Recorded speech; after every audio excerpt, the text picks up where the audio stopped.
This week, I had the chance to hear Mark Post talk at TU Delft about the future of cultured meat.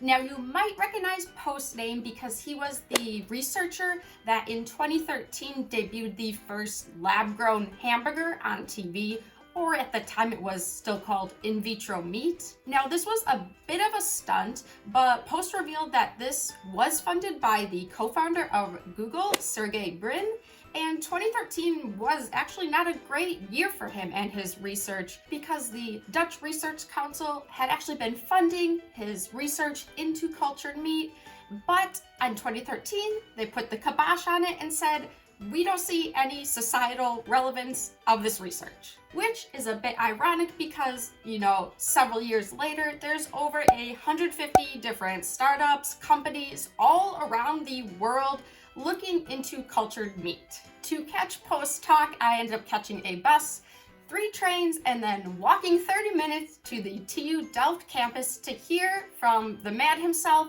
what are the 3 biggest challenges holding back cultured meat from becoming mainstream. Challenge number 1, this is scaling up.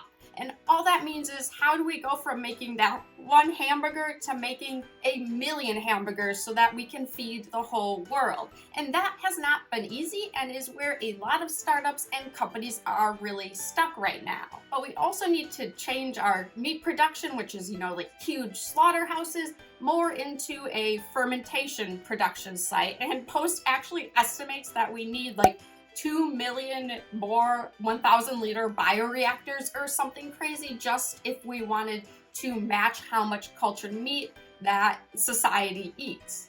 The second challenge, this is the price point, which is pretty obvious because really cultured meat won't be, more mainstream or what people choose to buy if it's not at the same price as traditional meat. And if you remember that first cultured meat hamburger that was shown in 2013, at the time, that 1 hamburger cost 250,000 euros to make. So already we have come a long way, but for many consumers, the price point would have to be on par with traditional meat. The final challenge, which was probably my favorite slide from Post presentation, is the problem with consumer acceptance because there's not really yet widespread acceptance of this cultured meat.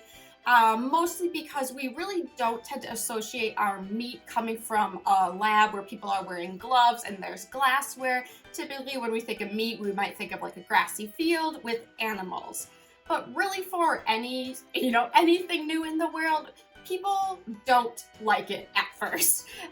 Think of something like microwaves. When microwaves were first invented, people were afraid of them. And now we have them in basically everyone's home, and we let kids use microwaves, or at least that's how I first learned to cook my food. So what Post mentions also in his presentation was that hopefully over time, as people learn more about what cultured meat is, it just becomes more widely accepted.